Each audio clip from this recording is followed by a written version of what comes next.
मज़ीद साहब, आप कहिएगा हल क्या है, क्या अप्रोच होनी चाहिए आपकी राय में? और ये पॉइंट भी कि एमल वली खान साहब ने आज ये कहा है कि वो गवर्नर राज नहीं लेकिन पीटीआई पर पाबंदी को ज़रूर सपोर्ट करते हैं। देखिए, डी चौक पर जो कुछ भी हुआ वो तमाम जमहूरी सोच रखने वालों के लिए बाइस शर्मिंदगी होना चाहिए। गोली इस तरफ से चली या पत्थर उस तरफ से चले, जो भी कुछ डी चौक पर हुआ वो नहीं होना चाहिए था। सवाल ये है कि कहा तो ये गया था, दावे तो ये किए गए थे कि इस्लामाबाद में दाखिल नहीं होने दिया जाएगा। वो इस्लामाबाद में दाखिल हो गए, फिर कहा 0 पॉइंट पर रोक लिया जाएगा, वहाँ भी नहीं हुआ, फिर वो डी चौक पर पहुँच गए। तो इसकी बुनियादी जिम्मेदारी तो सबसे पहले मोहसिन नकवी साहब खुद लें कि उन्होंने तो जो दावे किए थे ये तो सब कुछ उसके बरक्स हो गया। बाकी जो फॉल आउट हुआ उसका मुझे नहीं पता कि कितनी कैजुअल्टीज़ हुई हैं। कैजुअल्टीज़ में आमतौर पे जो लोग फील्ड रिपोर्टिंग में रहे हैं, फील्ड में रिपोर्टिंग करते रहे हैं और उनको ये अंदाज़ा होगा कि जब हम गोलियां चलती हैं, लोग गिरते हैं, तो हम समझते हैं कि वो डेड हो गए। ऐसा नहीं होता। कैजुअल्टीज़ में बहुत से लोग ज़ख्मी हुए हैं। जो ये कन्फ्यूजन और स्पेकुलेशन हुई वो सिर्फ इस वजह से हुई कि आपने जहां ज़ख्मी ले जाए गए वहां आपने मीडिया को नहीं जाने दिया गया। अगर आप मीडिया को जाने देते, फेयर रिपोर्टिंग होती, तो आज हमें सिचुएशन बहुत वाज़े तौर पे नज़र आती। दूसरी बात यह कि सलूशन क्या है। मैं बहुत लंबे चौड़े आर्गूमेंट्स पे जाता नहीं हूँ, बहुत सीधा सा सलूशन है। कहाँ से ये आज वज़ीर आज़म जो बात कर रहे हैं, थोड़ा सा सोच तो लें। और बलूचिस्तान असम्बली जो करारदाद पास कर रही है, बलूचिस्तान में पीपल्स पार्टी की गवर्नमेंट है। पीपल्स पार्टी आज तक वो 70 का ज़ख़म नहीं दूर कर सकी जो नेशनल अवामी पार्टी पर पाबंदी लगाकर और बलूचिस्तान में ऑपरेशन वाला, आज वो एक और जमात पर पाबंदी की बात कर रहे हैं। खुदा के लिए, आप पाबंदियां लगा लगा के क्या माजी से सबक नहीं सीख सकते आपने कि पाबंदियां लगा के क्या हासिल कर लिया आपने? दूसरे, शहबाज शरीफ जो बात कह रहे हैं, वो जो फितना है वो 8 फरवरी को जीत गया था शहबाज साहब। और अगर यकीन ना आए तो आप लाहौर का, सिर्फ लाहौर के इलेक्शंस का ऑडिट करवा लें, अंदाज़ा हो जाएगा। दोनों पार्टीज़ पर एग्री कर लें कि लाहौर के इलेक्शन के ऑडिट का जो रिज़ल्ट आएगा उसको 8 फरवरी का मैंडेट तस्लीम कर लिया जाएगा। आप करवा दें। वहाँ कौन कौन इलेक्शन लड़ा था उसका आप सामने रख लें, उसका ऑडिट करके जो है वो मंजर आम पे ले आएँ और दोनों पार्टी एग्री कर लें इस चीज़ पर। बाकी ये किसी को फितना कहना, किसी को तखरीबकार कहना, तो आपके पास कानून है। आपने किया था ना मतीउल्लाह जान के ऊपर, आइस का मुकदमा कर दिया, टेररिज्म का मुकदमा कर दिया। हम एंटी टेररिज्म कानून को इसी तरह तो इस्तेमाल करते रहे हैं अपने पॉलिटिकल ओपोनेंट्स के। देखें, बाकी जब हम ये कहते हैं ना कि जो ताकतवर हैं वो सारा मसला हल करें, तो फिर आप डेमोक्रेसी की बात ना करें। मीर क्या सादा थे बीमार हुए जिसके सबब उसी अत्तार के लौंडे से दवा मांगते हैं।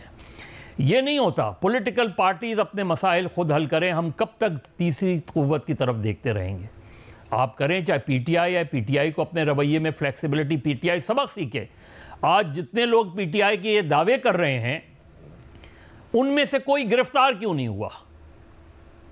ये जितने लीडर दावे कर रहे हैं इधर से लेके लंदन तक जो बैठे हुए हैं, इनमें से बताएं पीटीआई के कितने MNA, MPS, provincial, national leader इस वक्त जेल में हैं? ये छोड़ दें जो पहले से गिरफ्तार हैं।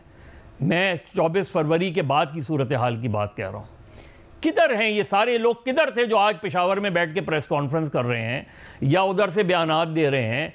कोई जो 20 वाला है वो भी वहाँ मौजूद नहीं था, जो 278 कह रहा है वो भी वहाँ मौजूद नहीं था, जो 40 कह रहा है वो भी वहाँ मौजूद नहीं था। मौजूद तो सिर्फ वर्कर था और वो वर्कर गिरफ्तार हो गया। उसी वर्कर में बहुत से लोग ज़ख्मी हुए, कुछ लोग मारे गए।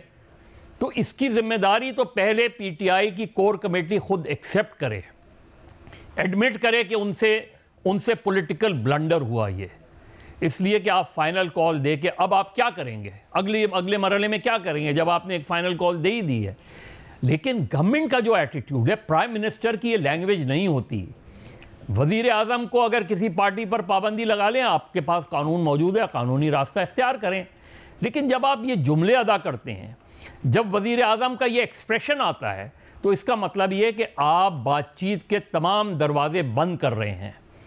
आप बंद कर दें, दरवाजे बंद कर दें, आप कर लें, आउटलॉड ऑर्गेनाइजेशन डिक्लेयर कर दें किसी को, आपका इख्तियार है, साहिब इख्तियार हो, आग लगा दिया करो, तो आप कर लें। ये सारी चीज़ें करके देख लें, क्या इससे आपकी मईशत बेहतर हो जाएगी? क्या पाबंदी लगाने से मईशत बेहतर हो जाएगी? एमल वली खान खुद बताएं, क्या नेशनल अवामी पार्टी के बाद वो एक्सपेक्ट करते हैं कि पीटीआई पर भी पाबंदी लगे? तो नेशनल अवामी पार्टी के जो कॉन्सिक्वेंसेस थे वो आप पीटीआई पर पाबंदी लगाने से उससे ज़्यादा ख़तरनाक हैं। मतलब ये कि आप उनको उस तरफ पुश कर रहे हैं कि वो ज़्यादा एग्रेसिव हो जाएं, वो ज़्यादा एक्सट्रीमिस्ट हो जाएं, वो आउट लाउड ऑर्गेनाइजेशन के मेंबर्स बन जाएं। क्या करना चाह रहे हैं आप इस मुल्क को? क्या मुल्क का वज़ीर आज़म एक पॉपुलर पार्टी, एक सबसे बड़ी जमात के बारे में इस तरह की ज़बान इस्तेमाल कर सकता है? ना पीटीआई को ये ज़बान इस्तेमाल करनी चाहिए, ना इस तरफ होनी चाहिए। जब तक आप पॉलिटिकल टॉलरेंस के कल्चर को फ़रोग़ नहीं देंगे, जब तक आप मुल्क के अंदर ज़्यादा स्टेबिलिटी की तरफ नहीं जाएंगे, स्टेबिलिटी की तरफ आप इस तरह नहीं जा सकते कि आप सबसे बड़ी जमात पर पाबंदी लगा दें, उसको गवर्नर राज लगा दें। शहबाज शरीफ साहब, पंजाब में जब पीपल्स पार्टी ने 2009 में गवर्नर राज लगाया था तो आपका क्या रिएक्शन था? या सिंध में जब आपने गवर्नर राज लगाया था तो आपका क्या रिएक्शन था? तो मेरा ख्याल है हमें स्टेबिलिटी की तरफ अगर जाना है तो डायलॉग की तरफ जाना है, और आसान सा सलूशन तो ये है कि लाहौर के इलेक्शन का ऑडिट करा दें।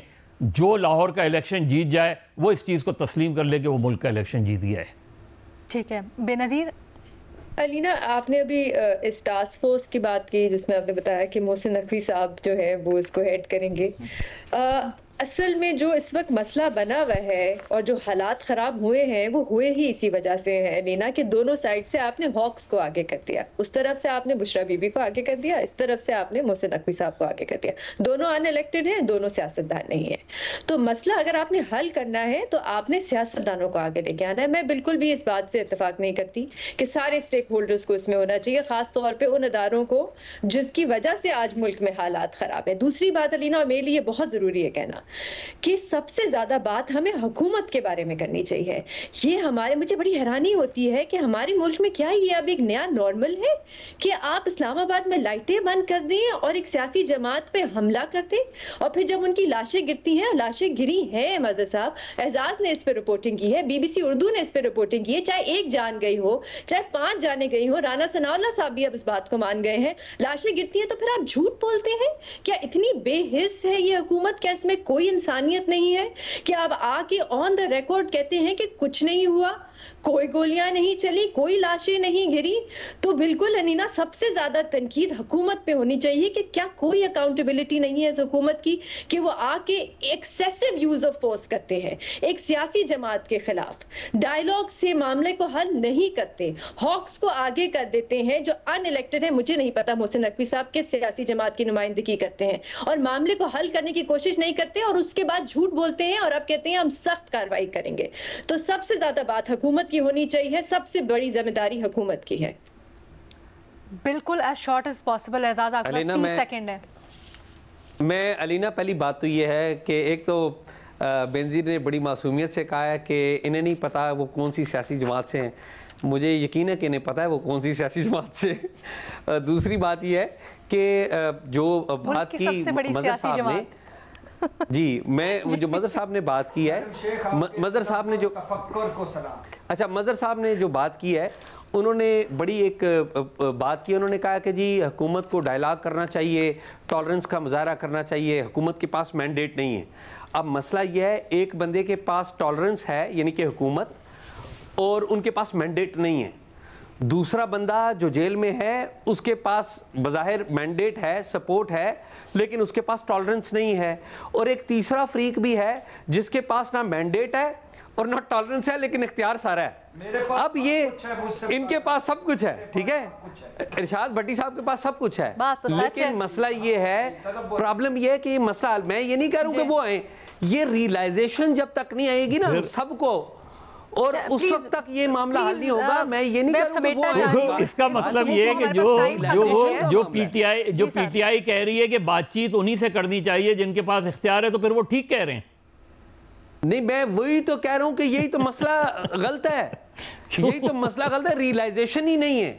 रियलाइजेशन आनी चाहिए ना। एक सेकंड माजरत, एजाज, जब आप ये कहते हैं, आप जब कहते हैं ताकतवर हल्के बैठ के सारा जो डायलॉग है ये करवाएं, वो मीडिएटर्स बने या वो लीड करें, इनिशिएटर्स बने, नहीं, मैंने ये नहीं कहा कि वो करवाएं, मैंने ये कहा, मैं ये नहीं कह रहा हूं कि वो करवाएं। इशू ये है कि उनको रियलाइजेशन आनी चाहिए, रियलाइजेशन की बात कर रहा हूं कि आप ये देखिए, आप देखिए 4 सूबे हैं, इरशाद भट्टी नहीं है बात, ये 4 सूबे हैं, 2 सूबे बलूचिस्तान और खैबर पख्तूनख्वा में आग लगी हुई है, वहां पर आपको पब्लिक सपोर्ट नहीं है।